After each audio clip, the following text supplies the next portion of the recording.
Assalamu alaikum, my brothers and sisters. Today, we will be discussing Surah Al-Humazah, one of the surahs from the Holy Quran.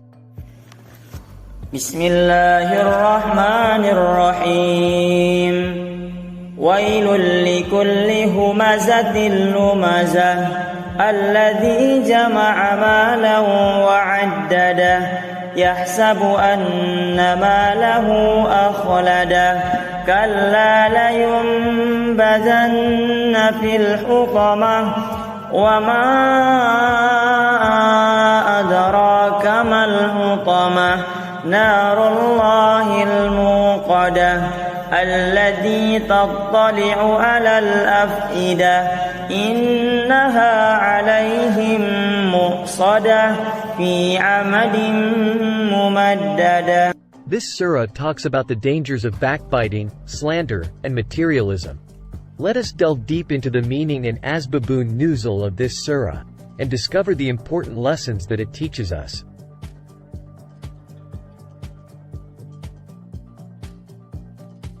The surah starts with the words, "Alas for every swearer and detractor, who amasses wealth and counts it, thinking that it will keep him, but it will not."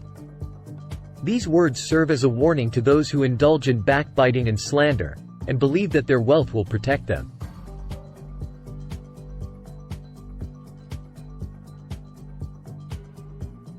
We live in a world where materialism is glorified, and people are judged by their wealth and possessions. This has led to an increase in greed and a decrease in compassion and empathy. The Quran reminds us that our wealth is temporary, and it will not bring us eternal happiness.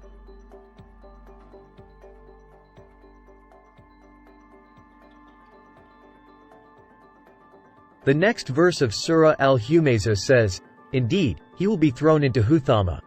And do you know what Huthama is? It is a fire provided by Allah that is kindled, which burns up to the heart. These words are a stark reminder of the consequences of our actions. If we indulge in backbiting and slander, we will be punished in the afterlife.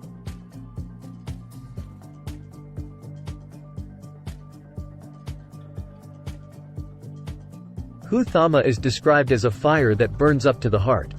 This means that the punishment is not just physical, but it also affects us emotionally and spiritually. We will feel the pain and regret of our actions in the afterlife, and there will be no escape from it.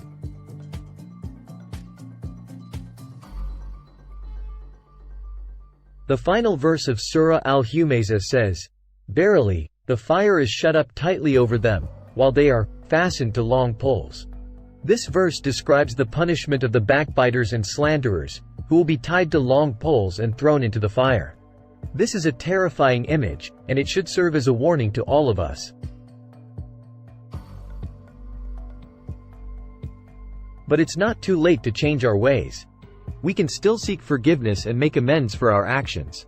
We can start by refraining from backbiting and slander, and instead, focus on building relationships based on trust and respect.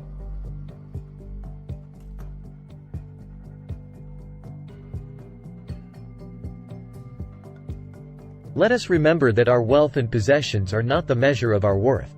It is our character and our deeds that define us. Let us strive to be kind, compassionate, and empathetic towards others, and let this fire is a punishment for those who accumulate wealth and count it, thinking that it will keep them safe and secure. But in reality, their wealth will not be of any help to them when they face the ultimate reality of death and the accountability in the afterlife. Allah warns us through this surah that accumulating wealth is not the ultimate goal of life. It is not something that can bring eternal happiness and contentment. Instead, we should focus on our deeds and actions and strive to make them pleasing to Allah. We should use our wealth to help others and seek the pleasure of Allah SWT through our charitable acts. The message of Surah Al-Humazah is still relevant today, just as it was in the time of the Prophet, peace be upon him. We live in a world where accumulating wealth and material possessions is often seen as the ultimate goal of life. But we must remember that our wealth is temporary and it will not accompany us to the hereafter. What will truly matter in the end is our deeds and actions. Let us take the lesson from this surah to heart and strive to be better Muslims. Let us use our wealth to help others and seek the pleasure of Allah SWT. Let us refrain from backbiting, gossiping, and criticizing others and focus on our own shortcomings. May Allah SWT guide us on the right path and help us to lead a life that is pleasing to Him. Ameen.